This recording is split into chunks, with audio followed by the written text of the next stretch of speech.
London বৈঠকের মাধ্যমে দেশ নির্বাচনী টানেলে প্রবেশ করেছে বলে মন্তব্য করেছেন বিএনপির স্থায়ী কমিটির সদস্য আমির খসরু মাহমুদ চৌধুরী। বলেছেন, তফসির ঘোষণার জন্য আরও কিছুদিন অপেক্ষা করতে হবে। বিএনপি মবের বিরুদ্ধে শক্ত অবস্থানে রয়েছে জানিয়ে তিনি বলেন, দলের কেউ এর সাথে যুক্ত থাকলে ব্যবস্থা নেওয়া হবে। গুলশানে দলের চেয়ারপারসনের কার্যালয়ে শরিক দুই দলের সাথে লিয়াজো কমিটির বৈঠক শেষে এসব বলেন তিনি। ইমরুল হাসানের রিপোর্ট। সমসাময়িক রাজনীতি, গণতন্ত্রের উত্তরণ সহ সার্বিক বিষয়ে সোমবার গণফোরামের সাথে বৈঠক করে বিএনপির লিয়াজো কমিটি। নেতৃত্ব দেন স্থায়ী কমিটির সদস্য আমির খসরু মাহমুদ চৌধুরী। বৈঠক শেষে ব্রিফিংয়ে তিনি বলেন, নির্বাচনের পর জাতীয় সরকার গঠন করে ৩১ দফা বাস্তবায়ন করা হবে। ফেব্রুয়ারিতে নির্বাচন হওয়া নিয়ে আর কোনো সংশয় নেই বলে মনে করেন তিনি।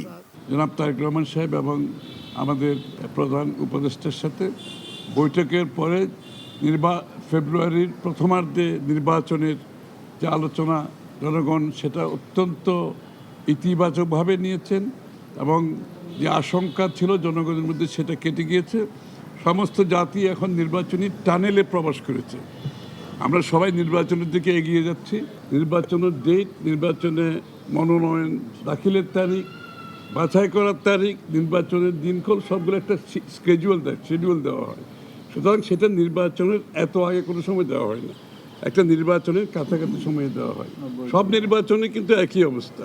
সুতরাং আমাদেরকে অতটুকু অপেক্ষা করতে হবে। মব ভায়োলেন্সের বিরুদ্ধে বিএনপির অবস্থানও তুলে ধরেন আমির খসরু। মবক্রেসির বিরুদ্ধে বিএনপি শক্ত অবস্থানে আছে। সেই অবস্থান থেকে বিএনপি সরে দাঁড়াবে না। বিএনপি বাংলাদেশের সহনশীল, পরস্পরের সম্মানবোধের রাজনীতি প্রতিষ্ঠিত করার জন্য অঙ্গীকারবদ্ধ। এখান থেকে সরার কোনো সুযোগ নাই। এই সমস্ত মবক্রেসিতে যারা জড়িত, এটা তাদের ব্যক্তিগত সমস্যা, এটা বিএনপির কোনো সমস্যা নয়। দলের কেউ যদি বিচার তার নিজের গতি বেছে নেবে, এখানে তো বিচার তো কারোর জন্য বিচার থাকবে, কারোর জন্য বিচার থাকবে না, সেটা তো আমার মনে হয় না। যারা আইনের শাসনে বিশ্বাস করে তারা সেটা কোনোদিনও বলবে না। সুতরাং আর যদি তাদেরকে পাওয়া যায় এরকম কিছু, নিশ্চয়ই যদি এরকম কিছু পাওয়া যায়, প্রমাণ পাওয়া যায়, নিশ্চয়ই নেবে। গণফোরামের পর সন্ধ্যায় এনডিএম এর সাথে বৈঠক করে বিএনপির liaison committee. Imrul Hasan, NTV news, Dhaka. Bundle থাকলে প্রতি সেনমানিতে টাকা বাঁচবে। বিকাশ সেনমানি বান্ডেল কিনে জিতুন প্রতি লেনদেনে।